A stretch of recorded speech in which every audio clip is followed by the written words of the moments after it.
नमस्ते बच्चों, आइए आप सबका फिर से एक बार स्वागत करती हूँ। मैं डॉक्टर ज्योति शर्मा, आपकी साइंस टीचर। बच्चों, आज हम जो लेसन पढ़ने जा रहे हैं, जिस लेसन का हम दोहरान करने जा रहे हैं, वो आपके आसपास से संबंधित है। तो बच्चों, मेरी आवाज़ आप तक पहुँच रही है। बहुत सारी तरह की आवाज़ें जो पर्यावरण में होती हैं, आपके आसपास होती हैं, वो सारी की सारी आवाज़ें आपको सुनाई देती हैं। तो किस तरह से वो सुनाई देती है, क्या है वो आवाज़ें? आप स्कूल में बैठे रहते हैं, आपकी जो घंटी होती है, स्कूल की घंटी, जो जिससे बेल लगती है पीरियड्स के लिए, वो वाली जो घंटी होती है वो कहाँ रखी होती है? आपका स्कूल बहुत बड़ा है, लेकिन जब भी पीरियड लगते हैं, तो जब भी कालांश का समय होता है और बाई जी पीरियड लगाती हैं, तो आप देखिए, आप कहीं पर भी बैठे हो उस स्कूल में, आपको वो जो आवाज़ है घंटी की, वो सुनाई देती है बच्चों।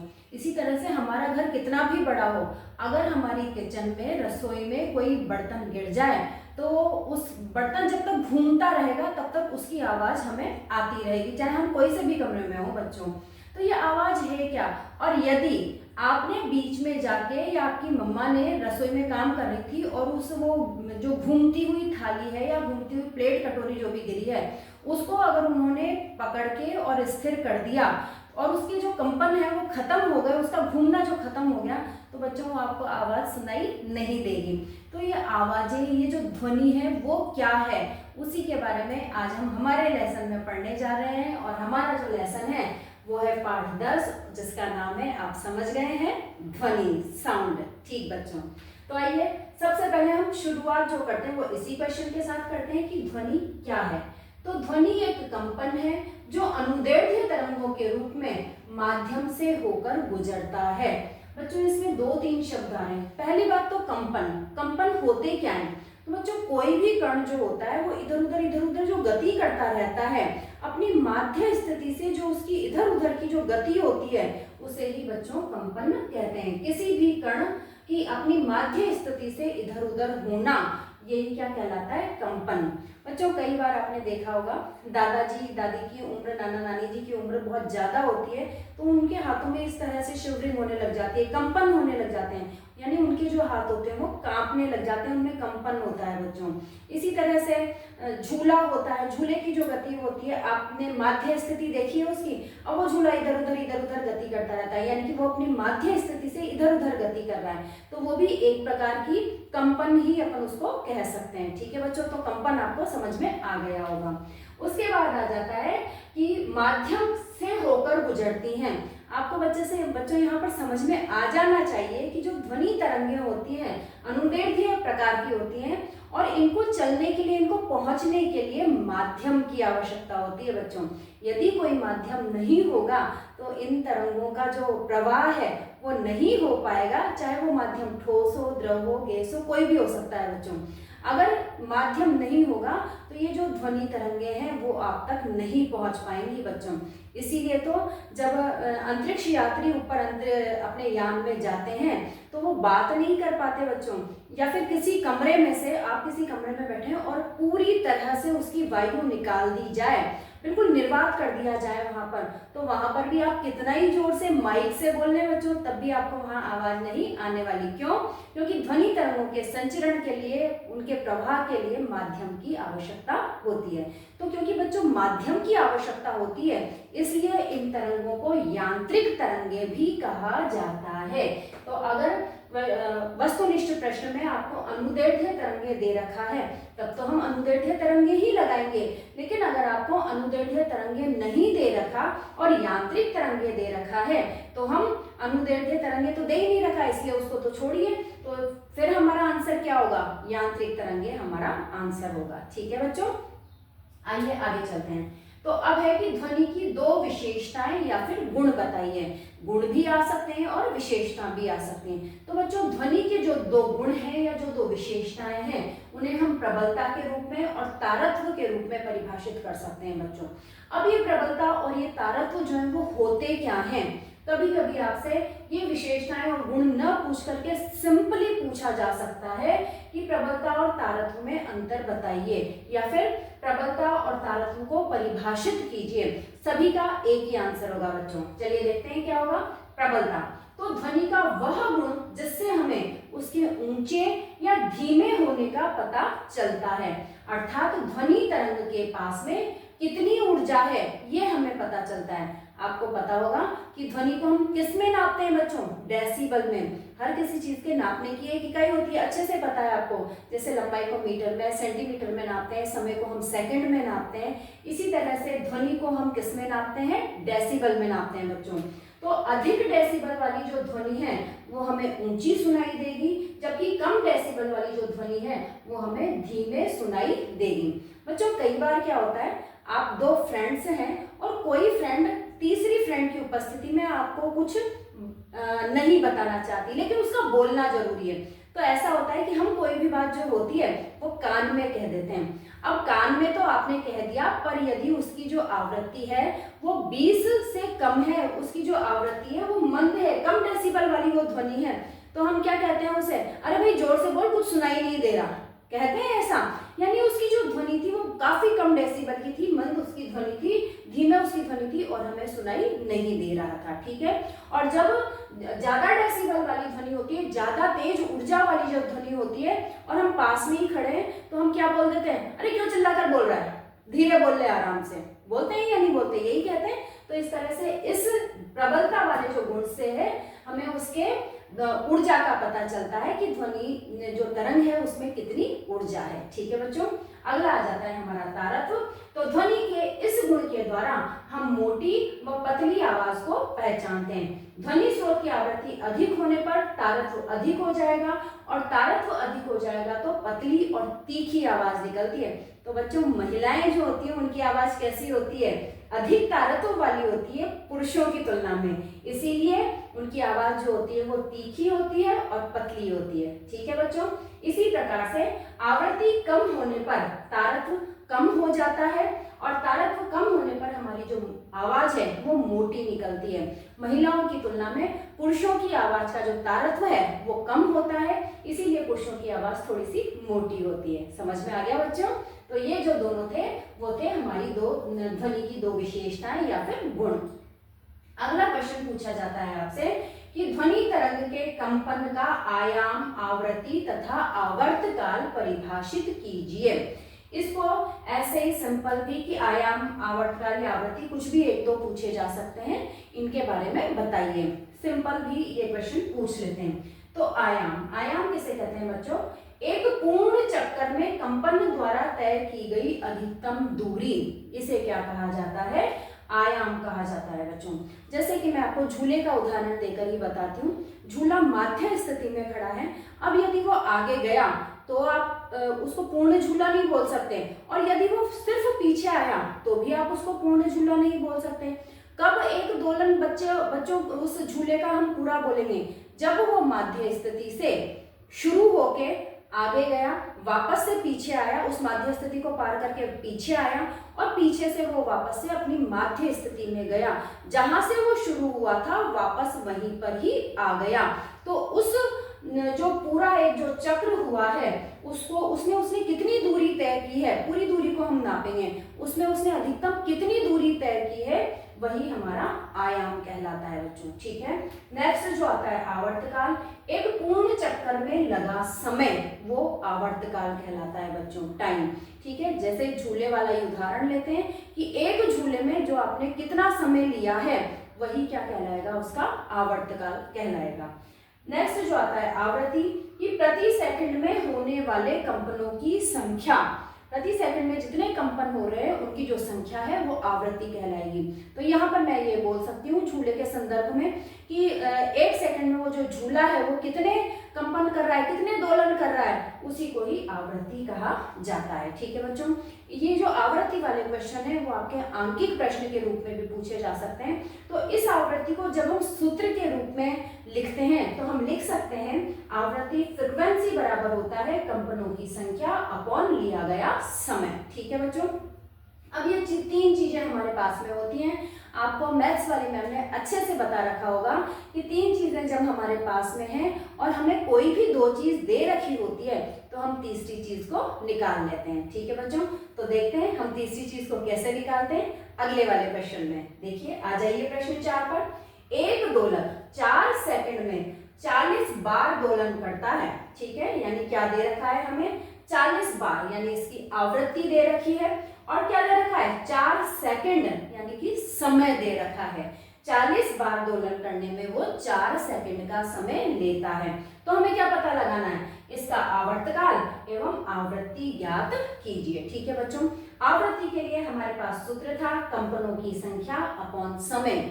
कंपनों की संख्या हमें दे रखी है 40 और समय दे रखा है हमें 4 सेकंड। ठीक है बच्चों, आवृत्ति बराबर 40/4, यानी कि इस वाले सूत्र में हमने मान रख दिया जो हमें वैल्यूज दे रखी थी।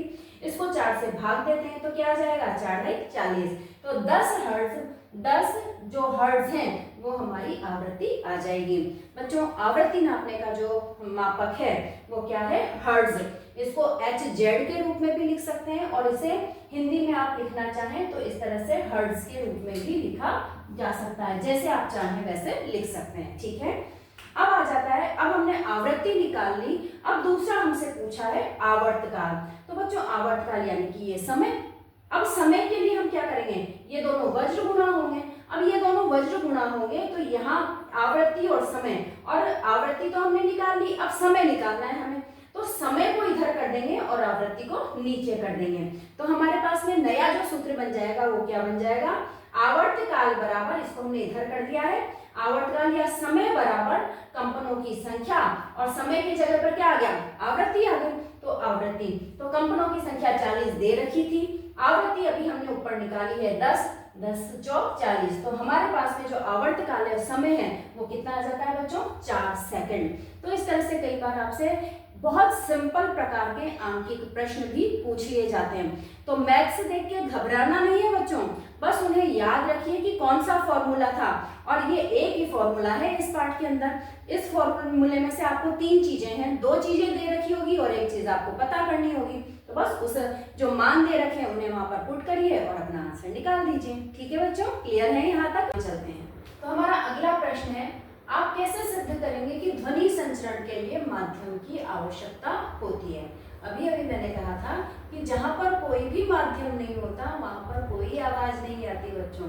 तो अब हमें सिद्ध करना है कि ध्वनि संचरण के लिए माध्यम की आवश्यकता होती है। तो हम क्या करते हैं, एक कांच का ग्लास ले लेते हैं, मोबाइल पहले चल रहा है, उस पर हम दूसरे मोबाइल से घंटी देकर देखते हैं, हमें आराम से आवाज आती है, बहुत तेजी से आवाज आती है। अब हमने कांच का गिलास लिया और खींचकर, मुंह से खींचकर उसकी हमने सारी हवा निकाल ली, फटाफट से हाथ नीचे किया और उस मोबाइल को जो है वो इसके नीचे रख दिया। यानी इस ढंग से हमने कांच का ग्लास सेट किया किसी टेबल पर कि उसकी जो पूरी हवा है वो निकल जाए बच्चों। ठीक है, यानी उसके अंदर निर्वात उत्पन्न कर दिया हमने। ये देखिए, हमने उसके अंदर निर्वात उत्पन्न कर दिया सारी हवा खींचकर। ये कांच का ग्लास है और ये हमने इसके अंदर मोबाइल रख दिया।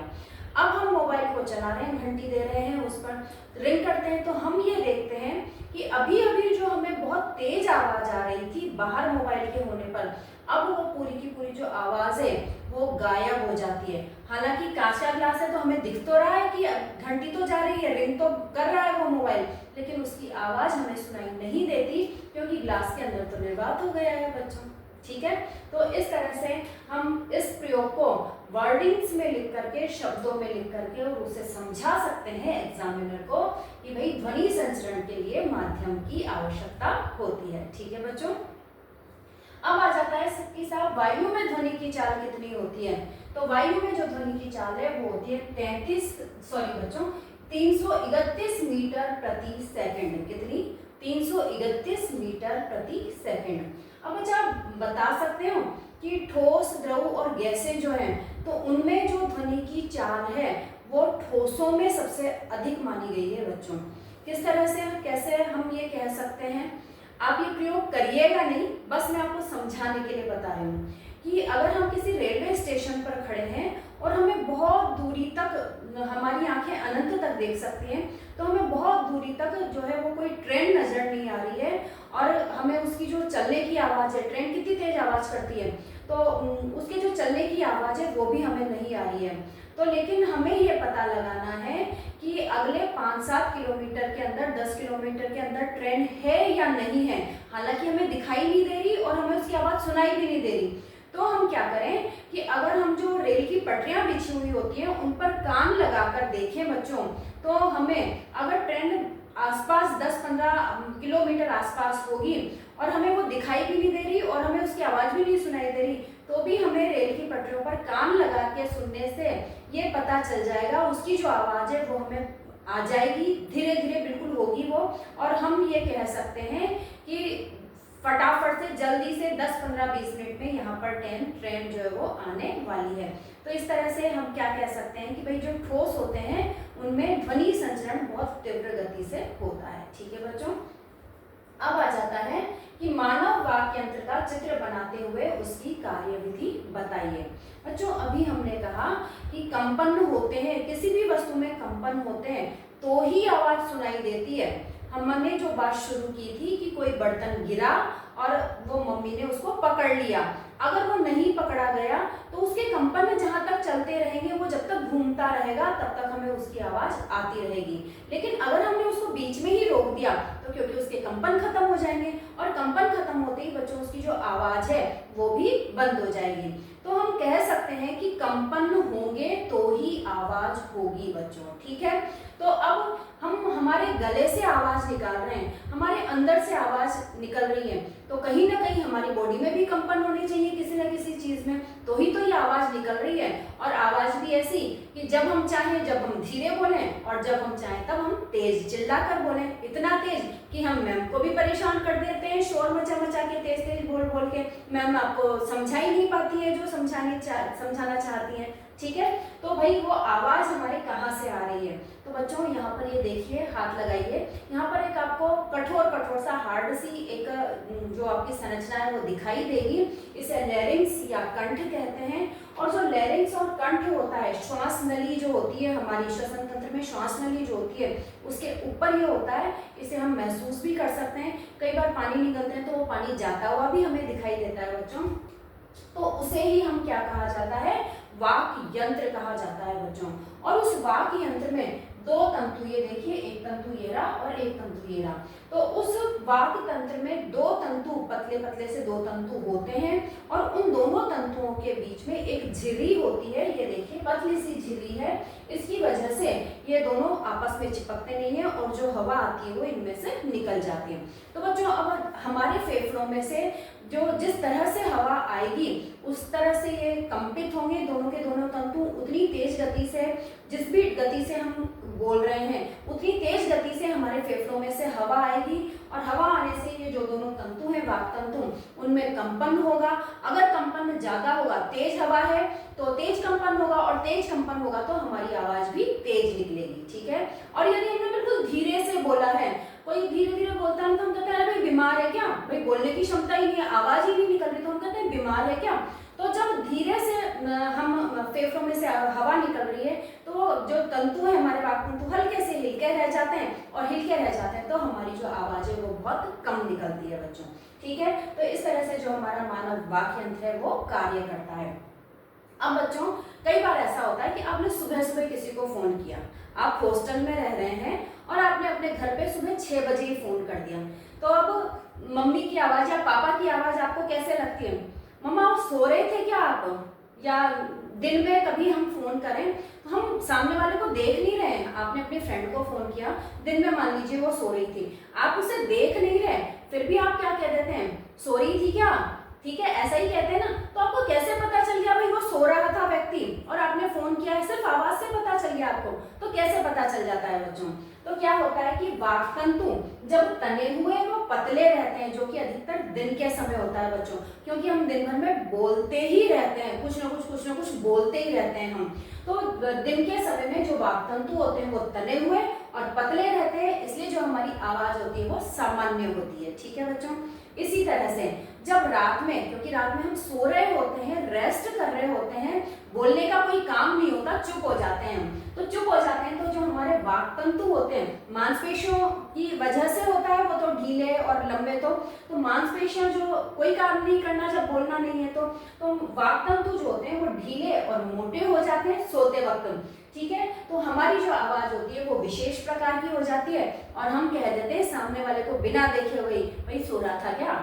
ठीक है बच्चों, अगले क्वेश्चन पर आते हैं कि आप ध्वनि को कैसे सुनते हैं। इस वाले क्वेश्चन को बच्चों बदलकर ये भी कहा जा सकता है कि कान की संरचना बताते हुए कान की क्रियाविधि लिखिए। कान और ध्वनि कैसे बच्चों, क्योंकि भाई ध्वनि हम सुनते तो कानों से ही है, ठीक है, तो इसका भी यही आंसर होगा, उसका भी वही आंसर होगा कि हम ध्वनि को कैसे सुनते हैं, हम ध्वनि को कानों के माध्यम से सुनते हैं। बच्चों हमारे कान की ये संरचना मैंने यहाँ पर बनाई है। जो कान होता है वो 3 भागों में बटा हुआ होता है। ये जो बाहरी वाला भाग आपको दिखाई दे रहा है नली तक, जहां तक आपको वैसे तो उंगली घुसानी नहीं चाहिए, लेकिन जहां तक हमारी उंगली जाती है ये एक नलिका है पतली सी, वहां तक जो रहता है वो बाहरी कर्ण रहता है। ये वाला जो भाग है अंदर का इतना सा भाग ये मध्य कर्ण माना जाता है। और जहां पर ये नलियां दिखाई दे रही है आपको, नलियां और श्रवण तंत्रिका है, वो वाला जो भाग है वो आंतरिक कर्ण माना जाता है बच्चों, ठीक है। तो ये जो बाहरी कर्ण है ये जो है कर्ण पल्लव या पिन्ना इसे कहते हैं। इसका और इस नली का क्या काम होता है, कर्ण नली का, इसका दोनों का क्या काम है कि आसपास की जितनी भी आवाजें हैं उनको ये जो कान है वो इकट्ठा करके लाने का काम करता है। वो सारी आवाजों को इकट्ठा करता है, पर्यावरण में जो भी आसपास आवाजें आ रही हैं उन सबको इकट्ठा करता है और मध्य कर्ण तक पहुंचाने का काम करता है, ठीक है बच्चों।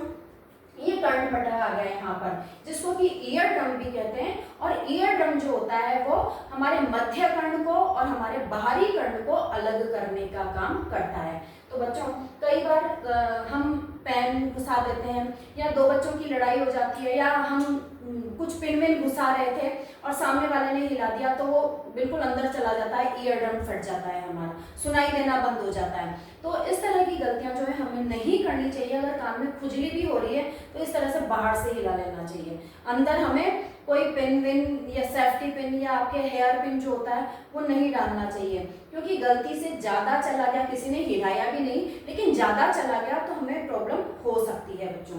तो इस वजह से ये ईयर ड्रम हो गया। ईयर ड्रम से अंदर तक जो मध्य कर्ण होता है वो आ जाता है। मध्य कर्ण में 3 हड्डियां होती हैं बच्चों, तीनों बिल्कुल छोटी छोटी हड्डियां होती हैं और एक दूसरे से जुड़ी हुई होती हैं।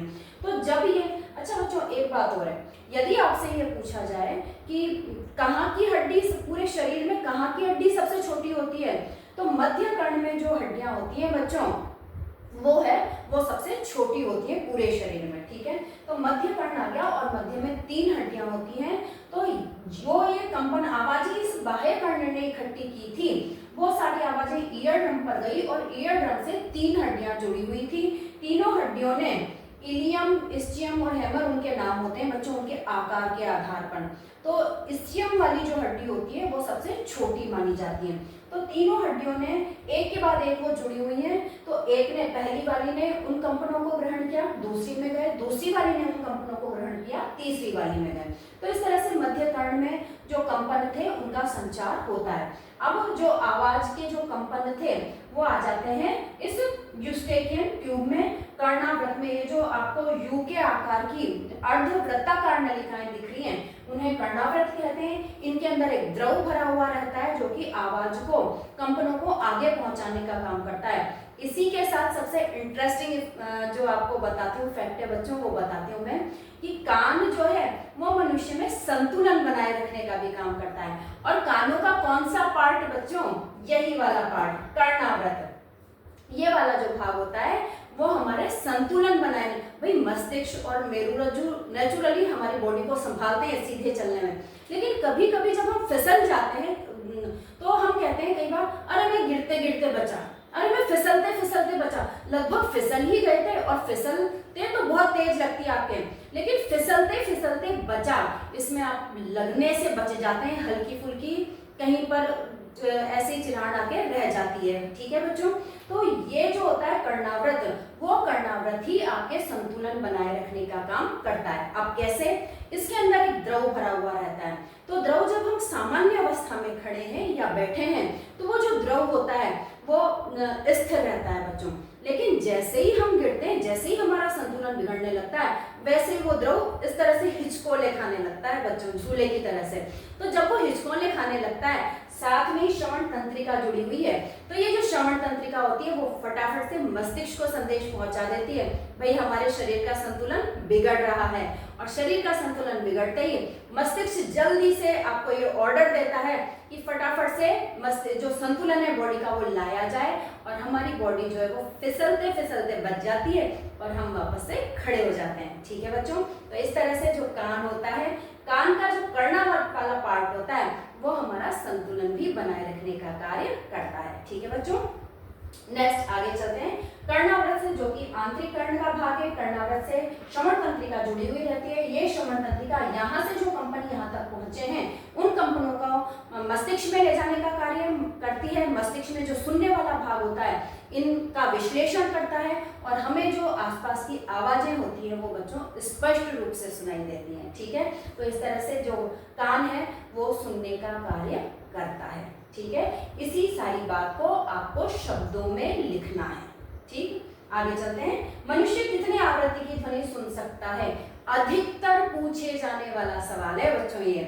अधिकतर बोर्ड एग्जाम्स में, चाहे वो 10th हो चाहे वो 8th हो, दोनों ही क्लासों में पूछे जाने वाला प्रश्न है। बहुत सिंपल है कि मनुष्य जो है वो 20 से 20,000 हर्ट्ज आवृत्ति की ध्वनि सुन सकता है। अच्छा बच्चों, एक बात और है, यहाँ 20 हर्ट्ज न लिख करके यदि लिख दिया जाए 20 किलो हर्ट्ज, इस तरह से लिख दिया जाए तब भी बात एक ही होगी, क्योंकि 1 किलो में 1000 होता है बच्चों, याद है ना आपको, 1 किलो में 1000 होता है। तो 20 थे यहाँ पर, तो हम 20,000 न लिख करके 20 किलो लिख दें तब भी बात एक ही है। तो यदि आपके वस्तुनिष्ठ प्रश्न में 4 ऑप्शंस में से एक प्रश्न ये 20,000 पूरी तरह से न लिख करके क्या आ जाए, 20 से 20 किलो हर्ट्ज आ जाए, तो आपको उसी पर राइट लगाना है बच्चों। ठीक है, यानी हम दोनों तरीके से लिख सकते हैं, 20,000 हर्ट्ज या 20 किलो हर्ट्ज। ठीक है, अगला क्वेश्चन आ जाता है, अश्रव्य ध्वनियां बताइए। तो बच्चों, श्रव्य ध्वनि की तो परास हमने जान ली कि कितनी आवृत्ति की हम सुनते हैं, लेकिन जो अश्रव्य ध्वनियां होती हैं वो मनुष्य के द्वारा नहीं सुनी जा सकती। क्यों नहीं सुनी जा सकती? क्योंकि उनकी परास या तो बहुत कम होती है श्रव्य ध्वनि की तुलना में, या फिर उनकी परास बहुत ज्यादा होती है श्रव्य ध्वनि की तुलना में, इसलिए हम इन ध्वनियों को नहीं सुन सकते। अश्रव्य ध्वनि ये 20 हर्ट्ज से कम की ध्वनि होती है और इसे हम नहीं सुन सकते, लेकिन जो जानवर होते हैं, कुत्ते होते हैं, वो इन ध्वनियों को सुन सकते हैं। इसीलिए आपने देखा होगा कि पुलिस जो होती है वो जब अपने खोजबीन का काम करती है तो वो कुत्तों को साथ में रखती है, इस वजह से कि जो ध्वनियां उन्हें नहीं आ रही है, मनुष्यों को नहीं आ रही, पुलिस वालों को नहीं आ रही है, वो ध्वनियां कुत्तों को आ जाती है और वो वहां तक उनको ले जा सकते हैं। ठीक है बच्चों, तो ये तो हो गई अश्रव्य। इसीलिए अश्रव्य ध्वनियां मैं कह रही हूँ कि अधिकतर जानवर सुन सकते हैं। तो इसीलिए जब भूकंप की ध्वनियां आती हैं, लहरें आती हैं, भूकंप आने वाला होता है, तो उस समय जो जानवर होते हैं, हाथी होते हैं, छोटे मोटे सांप वगैरह होते हैं, तो वो उनमें ज़्यादा हलचल पैदा हो जाती है बच्चों। क्यों हो जाती है? क्योंकि उन्हें जो वो ध्वनियां आ रही हैं कम आवृत्ति वाली, जो कि पृथ्वी पर आने में भी 2-4 घंटे लगेंगे, वो ध्वनियां उन्हें सुनाई देने लगती है और वो परेशान हो जाते हैं। नेक्स्ट है पराश्रव्य ध्वनि। तो 20,000 हर्ट्ज से ज्यादा की जो ध्वनि होती है, यहाँ पर ये भी कह सकते हैं 20 किलो हर्ट्ज, 20 किलो हर्ट्ज से ज्यादा की जो ध्वनि होती है बच्चों वो पराश्रव्य ध्वनि कहलाती है। और इस पराश्रव्य ध्वनि का प्रयोग जो है वो बहुत सारे डॉक्टरी यंत्रों में किया जाता है, जैसे कि सोनोग्राफी की जाती है, उसमें ये अल्ट्रासाउंड पराश्रव्य ध्वनि का ही प्रयोग किया जाता है बच्चों। ठीक है, क्लियर है यहाँ तक? अगले प्रश्न पर आ जाते हैं बच्चों। अगला प्रश्न है, शोर तथा संगीत में क्या अंतर है? तो बच्चों, जो संगीत होता है वो आपको कितना कर्णप्रिय होता है, कितना अच्छा फील करवाता है वो आपको। कहते हैं ना, कभी कभी मम्मा कहती है आपको जब मूड खराब हो तो कि बेटा कोई गाना सुन ले, तुझे अच्छा लगेगा, और गाना सुनकर वास्तव में हमें बहुत अच्छा फील होता है। और जबकि जो शोर होता है उसमें अगर आप आधे घंटे बैठ जाओ तो आपका सिर दर्द होने लगता है, भाई वहाँ तो बहुत ज़्यादा शोर था।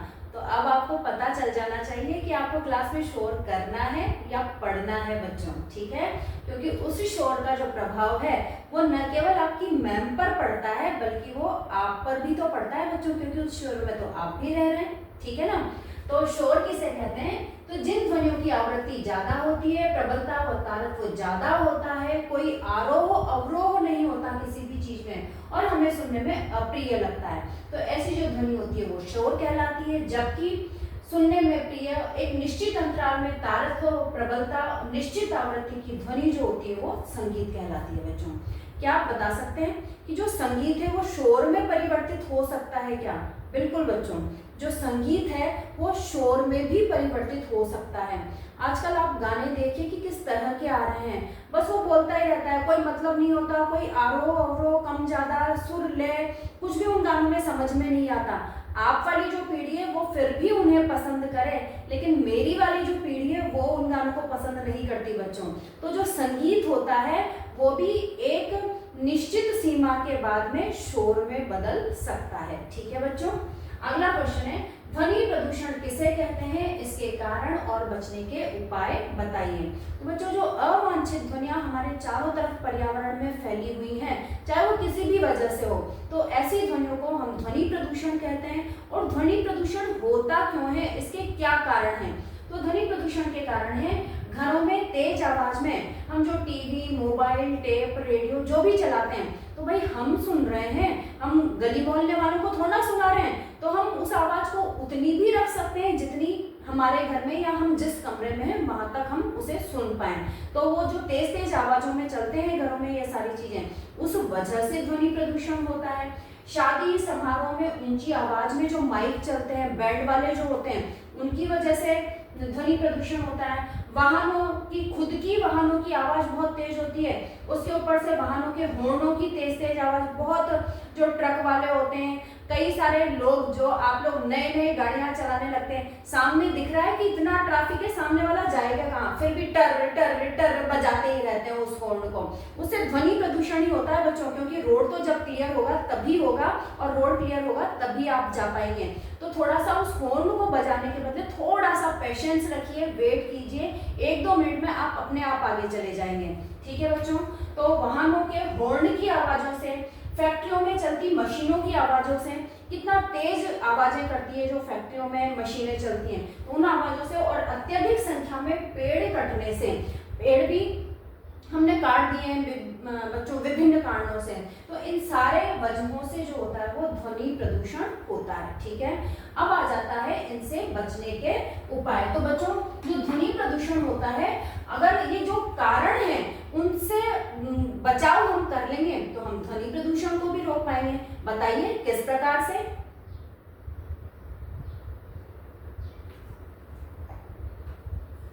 बच्चों, घरों में यदि हम टीवी, मोबाइल, टेप जो भी चीजें चला रहे हैं वो एक सीमित आवाज में चलाएं, इतनी ही आवाज में चलाएं कि हमारे घर में या हम जिस कमरे में बैठे हैं उतने ही रहें, तो हम ध्वनि प्रदूषण को सीमित कर सकते हैं। दूसरी बात है, शादी समारोह में जो ऊंची आवाज में माइक चल रहे हैं, जब हमारे प्रोग्राम हो सिर्फ हम उतनी ही देर उस माइक को तेज रखें और उसके बाद हम उस माइक को उतना ही कर दें कि वो जो हमने हॉल किया है उसमें ही उतनी ही वो आवाज रहे। इसीलिए तो बच्चों को बहुत डिस्टर्ब होता था जो पढ़ते थे, इसीलिए तो आजकल रात के 10 बजे के बाद में जो माइक होते हैं वो बंद कर दिए जाते हैं आपके सामुदायिक भवन में जिनमें शादियां होती हैं बच्चों, याद होगा आपको।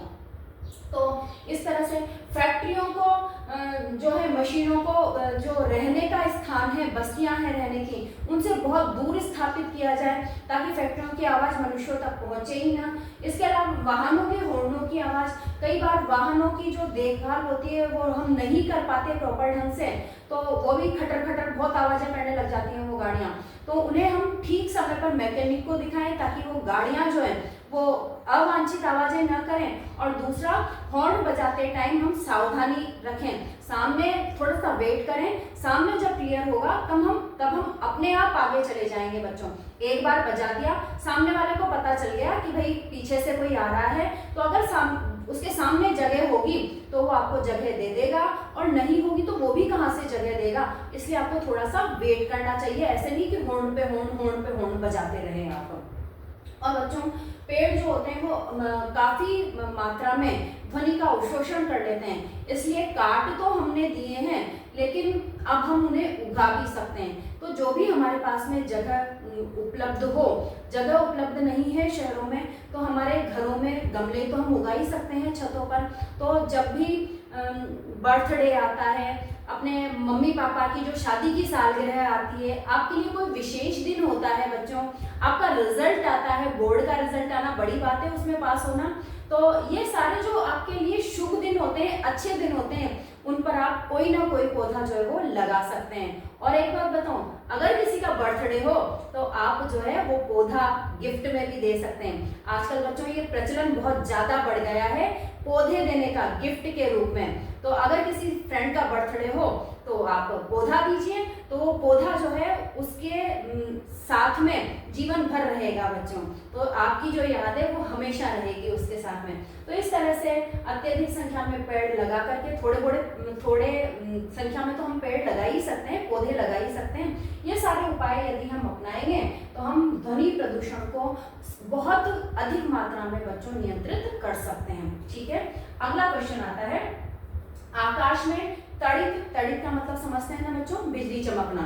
आकाश में तड़ित व मेघ गर्जन, मेघ गर्जन का मतलब बादलों का गरजना, आवाज आना बारिश होते टाइम पर। तो आकाश में तड़ित व मेघ गर्जन एक समय पर होते हुए भी हमें तड़ित पहले दिखाई देती है, जबकि मेघ गर्जन बाद में सुनाई देता है। क्यों? तो बच्चों, जो तेज गति से जाएगा, जिसकी जो गति होगी वो तेज होगी, तो वो हमारे पास जल्दी ही आएगा ना। मैं आपको दो लड़कियों को कहूं कि वहां तक उस दीवार तक दौड़ के जल्दी से आ जाओ मेरे पास में, तो जो जल्दी से भाग कर जाएगी वो फटाफट मेरे पास आ जाएगी तुरंत। ठीक है, और जो आराम से धीरे धीरे धीरे चलते हुए जाएगी, वो बिल्कुल धीरे धीरे, वो लड़की तो कब की आ गई, और वो तो 1-2 मिनट लगा करके आ रही है, आराम से आ रही है। ठीक है, तो पहुंच तो वो भी यही रही है मेरे पास ही, लेकिन उसको आने में, क्योंकि उसकी गति धीरे थी, इसलिए उसको आने में टाइम लगा। तो बच्चों यहाँ पर भी यही बात होती है, तड़ित में होता है प्रकाश, और प्रकाश की गति होती है बहुत ज्यादा, ध्वनि की तुलना में ज्यादा ही नहीं बच्चों, बहुत ज्यादा होती है। इसलिए जो प्रकाश होता है वो तुरंत पहुंच जाता है, और जो ध्वनि होती है वो आराम से आती रहती है। तो जब पहले तो हमें दिखाई दे जाती है वो बिजली, जो प्रकाश हम तक पहुंचा, और आवाज बाद में आ रही है तो हमें आवाज बाद में सुनाई देती है। ठीक है, इसे ही हम शब्दों में देखते हैं। तड़ित के प्रकाश की चाल वायु में 3 × 10⁸ मीटर प्रति सेकंड होती है बच्चों। इतनी ज्यादा 10⁸ इतनी ज्यादा होती है। जो मेघ गर्जन में ध्वनि की चाल, और ध्वनि की चाल कितनी होती है, 331 मीटर प्रति सेकंड, कितनी कम है इसकी तुलना में, है ना। तो इस वजह से ये इस वाली चाल से ये वाली चाल जो है वो कई गुना ज्यादा है। इस वजह से तड़ित जो है वो पहले दिखाई देता है, और मेघ गर्जन में मेघों की जो आवाज है, गड़गड़ाहट की आवाज, वो हमें बाद में सुनाई देती है। क्लियर है बच्चों? आगे आपका क्वेश्चन बुक में दे रखा है, पूछा भी जाता है, कुछ यंत्र दे दिए जाते हैं और कहा जाता है आपको कि इनमें से कौन सा वाला भाग कंपित हो रहा है, जिसकी वजह से आपको आवाज सुनाई देती है। तो बच्चों, ढोलक है या तबला है, इनमें जो तानित झिल्ली होती है, जिसको हम ऐसे ऐसे बजाते हैं, और तबले में भी हम ऐसे ऐसे बजाते हैं, तो तानित झिल्ली जो होती है उसमें कंपन होता है, और उसकी वजह से हमें ढोलक की आवाज सुनाई देती है। इसी तरह से सितार है, सितार में तानित, वीणा भी हम इसको कह सकते हैं, गिटार भी हम इसको कह सकते, मतलब गिटार भी हो सकता है। तो तानित तार इसके अंदर जो होता है उसमें कंपन होते हैं, और इस वजह से हमें सितार की जो मधुर ध्वनि होती है वो सुनाई देती है। फिर होता है बांसुरी। बच्चों, बांसुरी में बता सकते हैं कि क्या कंपन हो रहा है, बताइए, थोड़ा सोचिए। बच्चों, बांसुरी में वायु स्तंभ जो होता है, जो पूरा उस बांसुरी में भरा हुआ है, क्या भरी हुई है, वायु ही तो भरी हुई है। तो वो जो वायु स्तंभ है जो उसके अंदर भरा हुआ है, और हम फूंक मार करके उसको बजाते हैं, उसके अंदर 7 छेद होते हैं। तो उन वायु स्तंभ के अंदर जो कंपन होता है, उसी की वजह से हमें बांसुरी की मधुर धुन जो है वो बच्चों सुनाई देती है। ठीक है, तो इस तरह से इतने सारे क्वेश्चंस के माध्यम से हमने इस पाठ को कंप्लीट किया है बच्चों। पाठ का नाम था ध्वनि, और इसमें से कई क्वेश्चंस जो है वो असंख्य बार पूछे जाते हैं। आपके लिए मैं उन असंख्य बार पूछे गए क्वेश्चंस के साथ में और भी कई सारे प्रश्न लेकर आई थी जो कि आपसे पूछ लिए जा सकते हैं। ठीक है बच्चों, तो पूरा चैप्टर हमारा यहाँ पर कवर होता है। अगर आपको पसंद आ रहा है तो सब्सक्राइब कीजिए, लाइक कीजिए और शेयर कीजिए। ठीक है बच्चों, और इसी के साथ मैं आपसे अगले वीडियो में मिलती हूँ। तो अभी मैं आपसे विदा चाहूंगी। धन्यवाद, नमस्ते।